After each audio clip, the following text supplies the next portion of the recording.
अस्सलाम वालेकुम dear students, कैसे हैं आप? उम्मीद है आप सब लोग खैरियत से होंगे।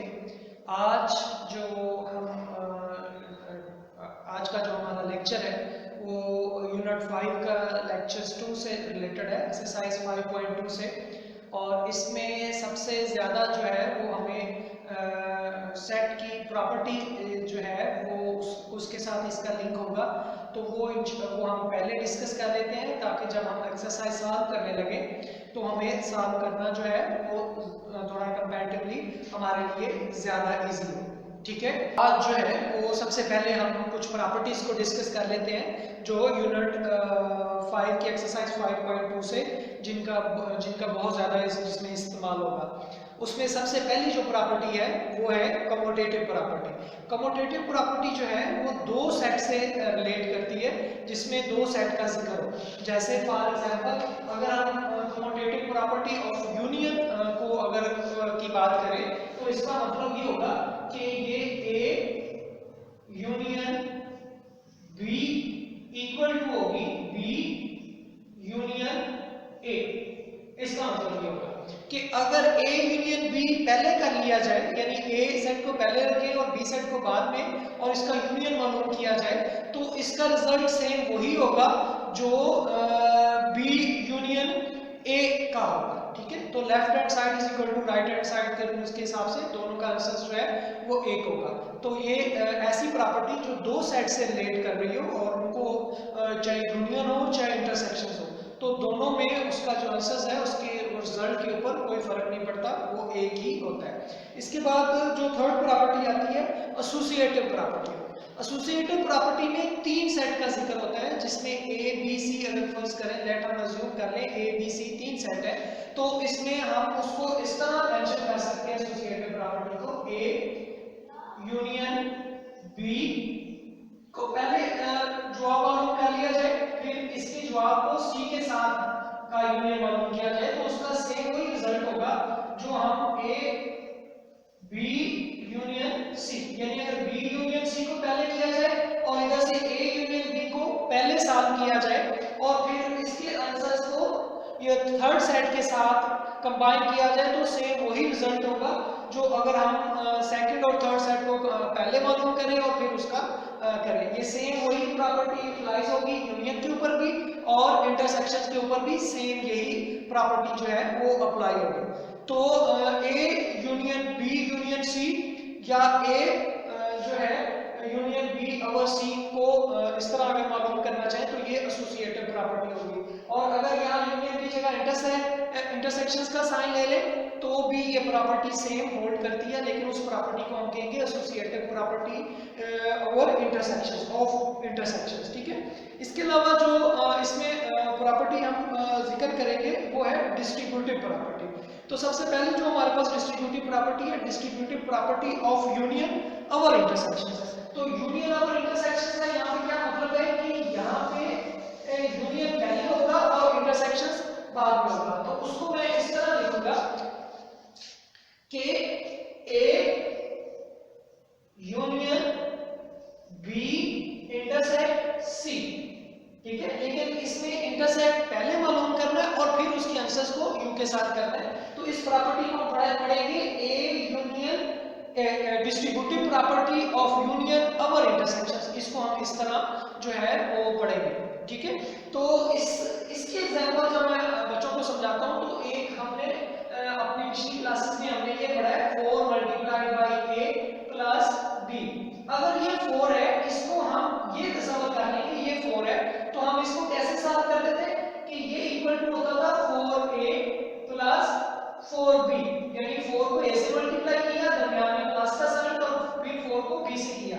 सेम इसी को अगर हम इससे मल्टीप्लाई करें तो a यूनियन b प्लस की जगह इंटरसेक्शन का साइन आएगा और फिर आएगा a यूनियन c। तो ये इसके बराबर होगी। ये वही है जो हम पहले अलजेब्रिक एक्सप्रेशन में मैंने 4a की एग्जांपल दी, ये उसी प्रॉपर्टी को होल्ड कर रही है, लेकिन यहाँ सेट का जिक्र होगा, वहाँ अलजेब्रिक वैल्यूज के मुतल्लक हम ये करते हैं। इसके अलावा जो एक और प्रॉपर्टी है जिसका इस एक्सरसाइज में जिक्र आएगा वो होगा डी मॉर्गन्स लॉ। डिमॉर्गन एक मैथमेटिशियन था जिसने कुछ सेट के हवाले से कुछ रूल बनाए, और वो रूल क्या थे वो मैं यहाँ पे मेंशन कर देता हूँ कि डिमॉर्गन ने कौन से जो रूल्स हैं यहाँ पे मुतारफ करवाए हैं और वो क्या है।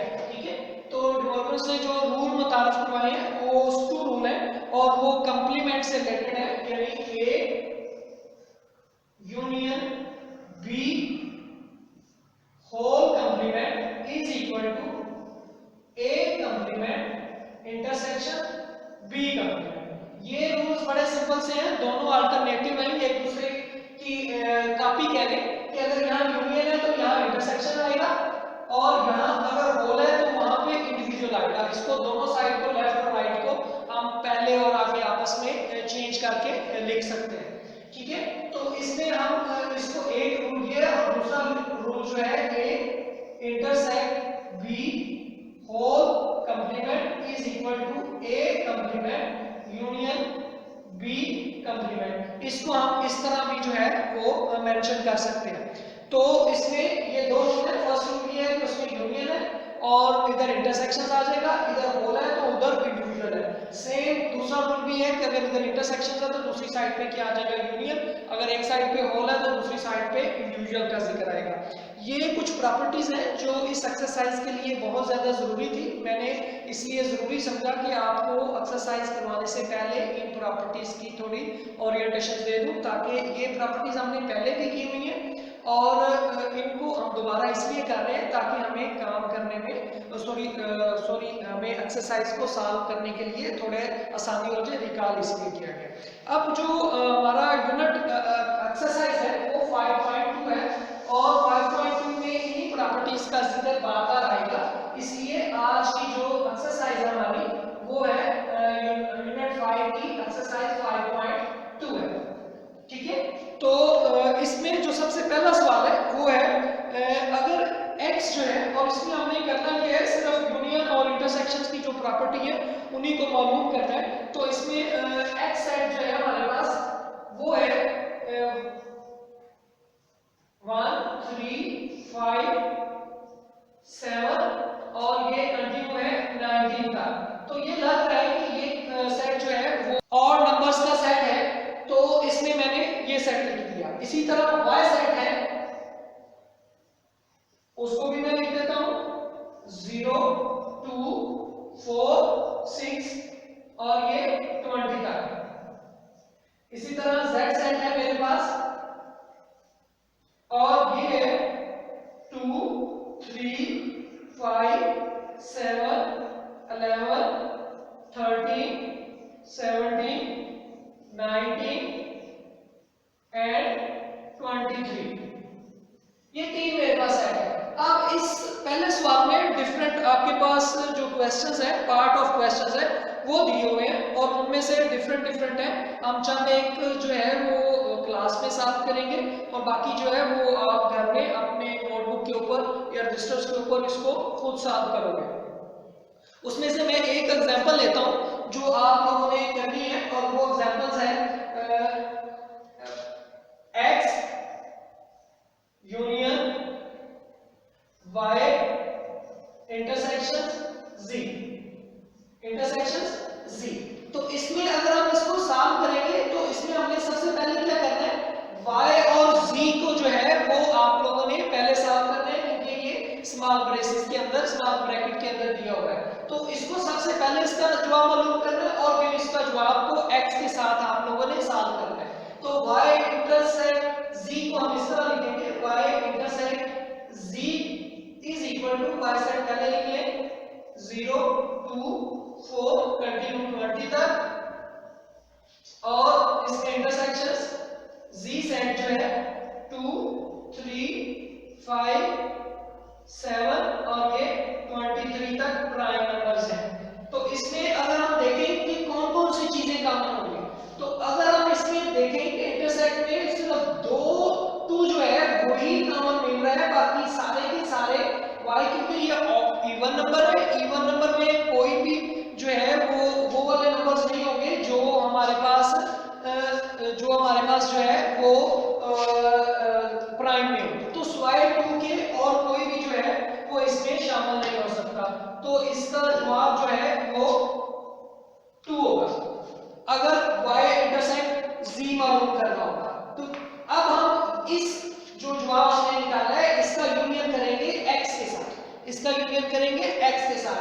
x में सारे के सारे ऑड नंबर्स हैं, तो हम क्या करेंगे, वो सारे नंबर इंक्लूड करेंगे और 2 का साथ यूनियन कर देंगे। तो इसका जो जवाब आएगा वो आएगा x union y intersect z को हम इस तरह लिखेंगे इक्वल टू x में क्या है 1 3 5 7 कंटिन्यू और ये होगा 19 तक, और इसमें यूनियन जो हमने पहले जवाब मालूम किए, तो इसका जो जवाब आएगा इसमें सिर्फ 1 2 3 5 7 आगे ये कंटिन्यू होगा और 19 तक जाएगा। ये कहां तक जाएगा, 19 तक जाएगा, जो x यूनियन जो है y इंटरसेक्ट जो है वो z तक होगा। ठीक है, इसका ये जवाब होगा जो हमने मालूम किया है। इसी तरह सेम ये आपकी प्रैक्टिस पहले वाली एक्सरसाइज में हो चुकी है प्रीवियस क्लासेस में, कोई एक नई चीज हमने नहीं करवाई, बस उसको रिवीजन्स कर रहे हैं। और ये वाली एक्सरसाइज इसलिए भी इम्पोर्टेंट है कि आपके शॉर्ट क्वेश्चंस के नुक्ता नजर से ये ज्यादा इम्पोर्टेंट है, तो इसलिए इस जो है एक्सरसाइज को, इसके जो क्वेश्चंस है उनको रिवाइज किया गया। ठीक है, तो ये मुश्किल नहीं है। इसी तरह जो क्वेश्चंस 7 है 6 है 8 है 2 है सेम इसी तरह है, कोई भी उसमें कोई खास डिफरेंस नहीं है। अगर आप इनको खुद से करना चाहोगे तो आसानी से आप इनको कर सकते हैं। ठीक है, तो अब मैं क्वेश्चंस 8 करूंगा ताकि आप लोगों को थोड़ा सा उसका भी आइडिया हो जाए। उसमें थोड़ा सा चेंज है, 6 और 8 थोड़ा उसमें डबल वैल्यूज हैं, तो उसको हम किस तरह करेंगे वो अब हम जो है वो एक्सरसाइज 5.2 का जो है क्वेश्चन 1 का पार्ट 8 जो है वो कर रहे थे। तो सेट हमारे पास वही है जो पहले लिखे हुए थे 1 3 5 7 to 19 ऑड सेट्स है, y सेट इवन सेट्स है और z सेट जो है वो हमारे पास जो है वो प्राइम नंबर्स है। अब हमने जो मालूम करना है वो हमारे पास जो 8 पार्ट है वो है कि x इंटरसेक्शन y और उसका यूनियन करना है x इंटरसेक्ट z के साथ। तो x इंटरसेक्शन y पहले हम लिख लेते हैं, तो 1 3 5 से लेके 19 ऑड सेट्स और आगे इवन सेट जो है उनका। अब इनमें देखिए ऑड और इवन में कोई भी चीज कॉमन नहीं होती, तो इसका जो हमारे पास जवाब आएगा वो आएगा एम्प्टी सेट। तो एम्प्टी सेट को इस तरह हम लिखेंगे।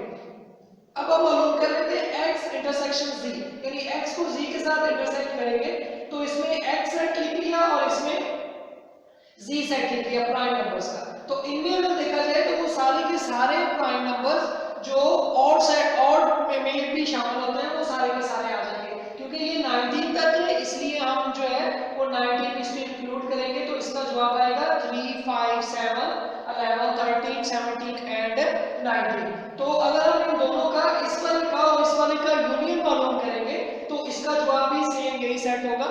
तो जो है ये सिंपल वही है कि जब भी हम देख रहे हैं कि हम हमेशा 2 सेट का ही जिक्र करते हैं और 2 सेट के हवाले से ही जवाब मालूम करते हैं। नजर तो ऐसा आ रहा है कि जैसे कॉम्प्लिकेटेड एक लंबा सा सवाल है, लेकिन अगर जिक्र किया जाए तो ये 2 सेट है, एक वक्त में पहले हम इसको सॉल्व करेंगे, फिर ये 2 सेट है एक वक्त में हम इसको सॉल्व करेंगे और फिर इनके जो 2 जवाब 2 सेट आएंगे उनको सॉल्व करेंगे। तो जो जैसे जैसे हम सॉल्व करते जाते हैं तो इनका जो कंपैरेटिवली रिजल्ट है वो थोड़े इजी लगते हैं। ये लंबा देख के इसको मुश्किल नहीं महसूस करना चाहिए, बल्कि थोड़ा कंफ्यूज करने के लिए उन्होंने दिया हुआ है। एक्चुअली ये एक ही सवाल के अंदर एक से ज्यादा पार्ट्स होते हैं जिनको हमने सॉल्व करना होता है। इसी तरह आप जो है वो सवाल 2 की तरफ चलते हैं। सवाल 2 में भी बिल्कुल सेम इसी तरह है, बस वैल्यू चेंज है और कोई चेंज इसमें नहीं है। तो सवाल 2 की वैल्यूज जो है वो पहले मैं लिख लेता हूँ, फिर मैं इसको डिस्कस कर लेते हैं। अब ये देखें कि इसमें जो है वो मैंने क्वेश्चंस लिख लिया है और उसको मैंने सॉल्व भी कर लिया आपकी सहूलत के लिए, थोड़ा सा टाइम सेव किया है। तो इसमें जो हमने मालूम करना है वो हमारे पास ए सेट है 1 से 6 तक नेचुरल नंबर है, बी सेट है इवन नंबर है 2 से 8 तक और सी सेट में 1 4 8 जो है ये हमें दिया हुआ है। तो इसमें हम देखें कि इसमें जब हम इसको सॉल्व कर रहे होंगे तो इसमें हमने सबसे पहले क्या मालूम करना है, लेफ्ट साइड में A union B intersect C हो। ठीक है, तो इसमें मैंने लेफ्ट और राइट साइड को मैंने लाइन लगा के थोड़ा डिफरेंट कर दिया है ताकि काम करना जो है इंटरसेक्ट सी मालूम करना है। तो बी सेट को पहले लिख लिया, इंटरसेक्ट किया, सी सेट लिख लिया, इन दोनों को इंटरसेक्शन करूंगा तो इसमें 4 और 8 जो है वो कॉमन है, तो इसलिए 4 और 8 मेरे पास जो है वो इसका जवाब आ गया। तो ये मैंने लिख लिया 4 एंड 8। अब इसी सेट को यानी कि इस जवाब को मैं ए के साथ जो है वो यूनियन करूंगा। तो अब इसमें देखिए ए सेट लिख लिया, यूनियन जो हमने पहले जवाब मालूम किया था वो लिख लिया। अब हम क्या करूंगा कि इसमें यूनियन का मतलब ये है कि दोनों सेट के एलिमेंट्स को हमने कंबाइन करके लिखना है और इसमें ये क्या रखना है कि नंबर्स जो है वो रिपीट ना हो, यानी कोई ऐसा नंबर जो दोनों में जैसे 4 दोनों सेट में है तो वो एक ही दफा लिखा जाएगा। तो इसका जवाब जो है 1 से 5 एंड 6 1 से 5 सॉरी 1 से 6 तक एंड 8 आ गया क्योंकि 7 इसमें शामिल नहीं है। इसी तरह अगर मैं राइट साइड पे आ जाऊं तो मैं क्या देखूंगा कि इसमें ए यूनियन बी है और ए यूनियन सी है और फिर इन दोनों के जवाब का इंटरसेक्ट किया गया है। तो अगर मैं इसको इस तरह देखूं कि ए यूनियन बी, मैंने ए और बी सेट लिख लिया, फिर उनका यूनियन मालूम किया तो सेम मेरे पास ये सेट आ गया 2 4 जो है और 6 2 4 जो है वो इसमें कॉमन है, 6 एंड 8 इस साइड से है तो ये मेरे पास जवाब आ जाएगा 1 2 3 4 5 6 8 यानी वो 6 8 उस साइड से शामिल हो जाएगा। अब मैं क्या करूंगा कि इसका ए यूनियन सी मालूम करूंगा तो ए सेट लिख लिया और सी सेट लिख लिया, इसमें भी मैं कॉमन लिखूंगा तो ये 1 से 5 तक और आगे 8 आ जाएगा, ये इसका जवाब आ जाएगा। जब मैं इस जवाब के साथ मैं क्या करूंगा इंटरसेक्ट करूंगा तो इसमें मेरे पास क्या आ जाएगा 1 कॉमन है, 2 कॉमन है, 3 कॉमन है, 4 कॉमन है, 5 कॉमन है, 6 कॉमन नहीं है इसलिए एक्सक्लूड कर देंगे और 8 कॉमन है। तो मेरे पास जो A union B whole A union C whole का इंटरसेक्ट आपस में जवाब आएगा तो 1 2 3 4 5 एंड 8 होगा। अगर मैं इस जवाब को कंपेयर करूं इस जवाब को इस जवाब के साथ तो दोनों जो है वो क्या है सेम है। तो अब मैं ये कह सकता हूं कि left hand side is equal to right hand side. अब हम बड़ी क्लासेस में तो पहले छोटी क्लासेस में हम क्या करते थे कि लेफ्ट हैंड नीचे लिख देते थे left hand side is equal to right hand side. अब हम ऐसा नहीं करेंगे, हम करेंगे हैंड्स जो सवाल होगा सेम वही दोबारा जो है वो रिपीट कर दिया जाएगा।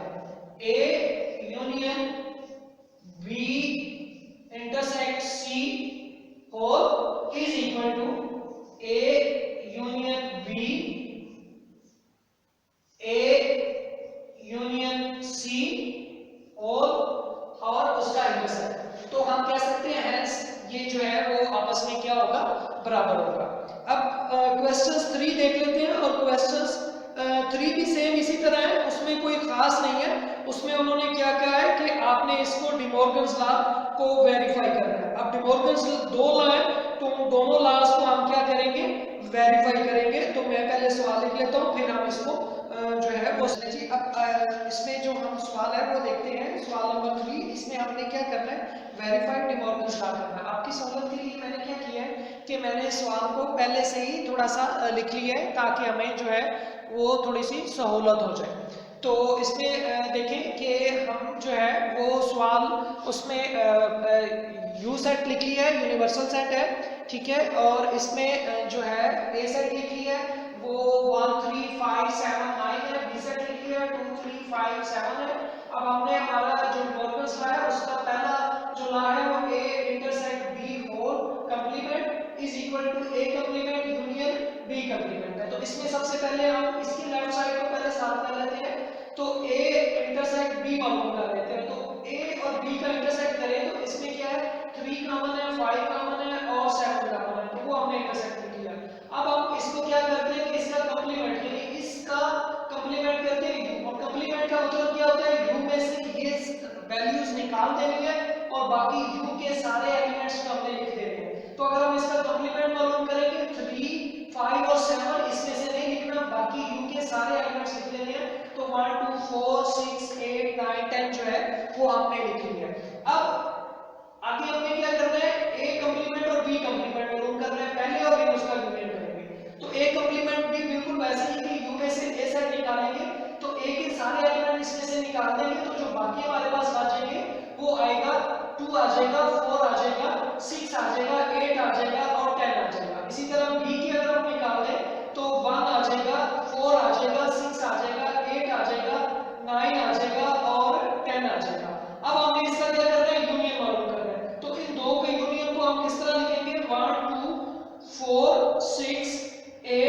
9 और 10, यानी दो को मिला के हम अगर एक सेट बना देंगे तो ये सेट बन जाएगा।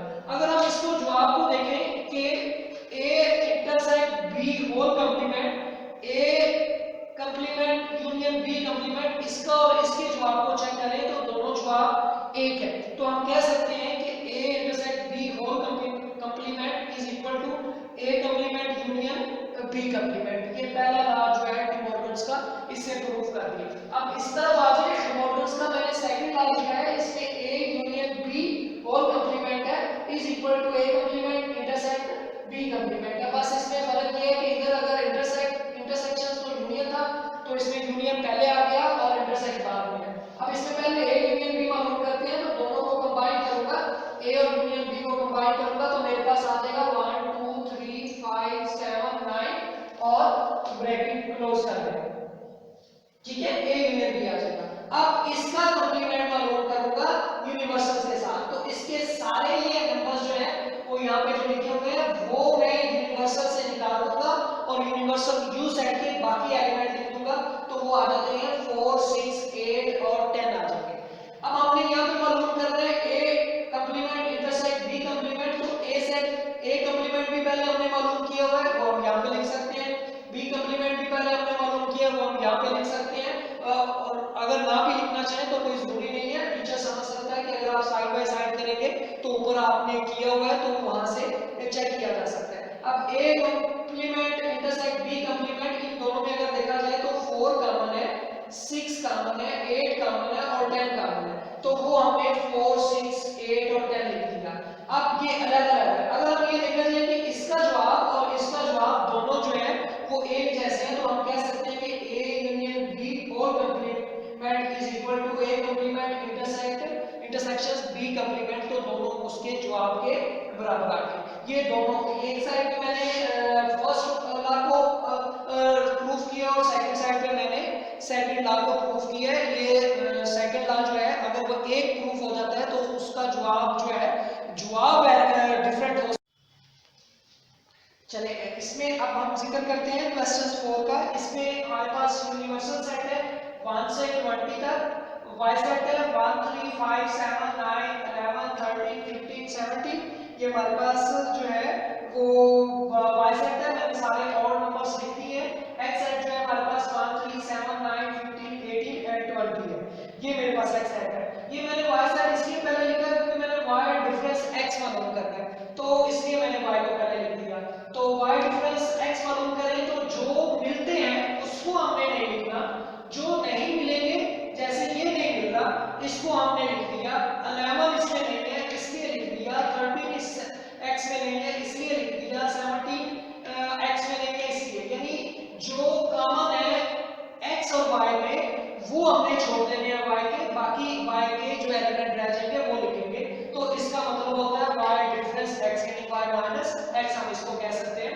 वैसे इसको माइनस नहीं कहेंगे बल्कि डिफरेंस कहेंगे क्योंकि ये डिफरेंस के तौर पे हमारे बुक में आता है। वाई माइनस एक्स वो मैथमेटिकल फॉर्म में आ जाता है तो माइनस सेट नहीं होता बल्कि डिफरेंस होता है, और डिफरेंस का मतलब है कि एक्स और वाई में जो कॉमन होंगे, क्योंकि वाई पहला सेट है तो वाई के रिमेनिंग एलिमेंट्स जो है वो हमने इसमें लिख देने हैं। अब ये मालूम हो गया, अब हम क्या करते हैं कि हमने ये हमारे पास आ गया, अब हम एक्स कंप्लीमेंट मालूम कर लेंगे। एक्स कंप्लीमेंट का मतलब है कि ये सारे के सारे एलिमेंट्स जो है जो इसके अंदर हमें दिए हुए हैं ये हमने नहीं लिखने, बल्कि हमने क्या करना है कि इसमें यूनिवर्सल सेट के जो रिमेनिंग एलिमेंट है एक्स को छोड़ के वो लिख देंगे। तो अगर हम इसमें देखें y1 कॉमन है तो जो है 2 इसमें नहीं है, एक्स में तो 2 लिख लेंगे, इस तरह 4 नहीं है वो लिख लेंगे, 5 भी नहीं है वो भी लिख लेंगे, 6 नहीं है वो लिख लेंगे, 7 जो है वो कॉमन है इसलिए वो 7 हम नहीं लिखेंगे क्योंकि 7 जो है इसमें भी है और उसमें भी शामिल होगा। अब इसमें 8 नहीं है इसलिए 8 भी लिख लेंगे, 9 इसमें है इसमें भी है इसलिए 9 नहीं लिखेंगे, फिर इसी तरह 10 जो है इसमें नहीं है वो लिख लेंगे, फिर 10 से लेके 14 तक सारे जो है इसमें नहीं है वो हम इसमें लिख लेंगे, और फिर 14 के बाद 15 दोनों में है नहीं लिखेंगे, 16 नहीं है इसमें इसलिए लिख लेंगे, 17 नहीं है वो लिख लेंगे, 18 दोनों में है वो नहीं लिखेंगे, और उसके बाद 19 इसमें है वो लिख लेंगे, सॉरी 19 नहीं है इसलिए 19 लिख लेंगे, 20 दोनों का कॉमन है वो हम जो है वो नहीं शामिल करेंगे। तो एक्स कंप्लीमेंट जो अब इसमें हम देखेंगे कि इस x कंप्लीमेंट को y के साथ, यानी x कंप्लीमेंट इसके जवाब को हम इसके साथ क्या करेंगे, इंटरसेक्ट करना मूव करेंगे। ठीक है, तो इसके साथ जब हम इंटरसेक्ट करेंगे कि इसमें और इसमें क्या कॉमन है, तो इसमें 5 कॉमन है, 11 कॉमन है, 13 कॉमन है और 17 जो है वो कॉमन है। इंटरसेक्ट किया तो ये हमारे पास जवाब आ गया। अगर इस जवाब को, ये जो जवाब दिया हुआ है, इस जवाब को हम अगर कंपेयर करें अपने इस जवाब के साथ, तो दोनों जो है वो इक्वल है, यानी दोनों सेट जो है वो जवाब में इक्वलिटी होल्ड कर रहे हैं, तो दोनों सेट इक्वल है। तो अब हम क्या कह सकते हैं कि हेंस जो है वो left hand side is equal to right hand side. और एक बात आपने याद रखनी है कि अब जो सवाल होगा उसको left hand side is equal to right hand side में लिखते, कोई मुज़ाहिदा तो नहीं है, लेकिन आप प्रूफ लिखा करेंगे कि जो आपने सवाल दिया था वो अब आपने क्या कर दिया, प्रूफ कर दिया। तो y difference x is equal to y difference x complement, दोनों का जवाब जो है वो सेम है, इक्वालिटी होल्ड कर रही है, इसलिए ये प्रूव्ड हो गया। ठीक है, तो आज हमने एक्सरसाइज जो है 5.2 की है और इसके आपने जो है चारों क्वेश्चंस इसके अटेम्प्ट किए हैं, इसमें से कुछ पार्ट्स हमने छोड़ दिए हैं। तो आप लोगों ने ये ख्याल रखना है कि जो रिमेनिंग पार्ट्स है उसको अपनी नोटबुक के ऊपर करना है। मैंने वैसे आपको पहले भी बताया हुआ है कि अगर आपको कोई सवाल पूछना हो तो आप क्लास डिस्कशन ग्रुप में पूछ सकते हैं, व्हाट्सएप के जरिए भी मुझसे सवाल पूछ सकते हैं और ईमेल भी कर सकते हैं, ये मैं लिंक डिस्क्रिप्शन में दे दूंगा या स्लाइड्स के वीडियो के एंड पे मैं ये इंफॉर्मेशन डाल दूंगा। बेटे अपना ख्याल रखिएगा, टेक केयर, अल्लाह हाफिज़। और इस जो आज की एक्सरसाइज है इसके जो रिमेनिंग पार्ट हमने क्लास में किए वो भी आपने नोटबुक पे करने हैं और जो नहीं किए वो भी आपने अपनी नोटबुक के नीट नोटबुक के ऊपर करने हैं। ठीक है, ये ओके, टेक केयर, अल्लाह हाफिज़।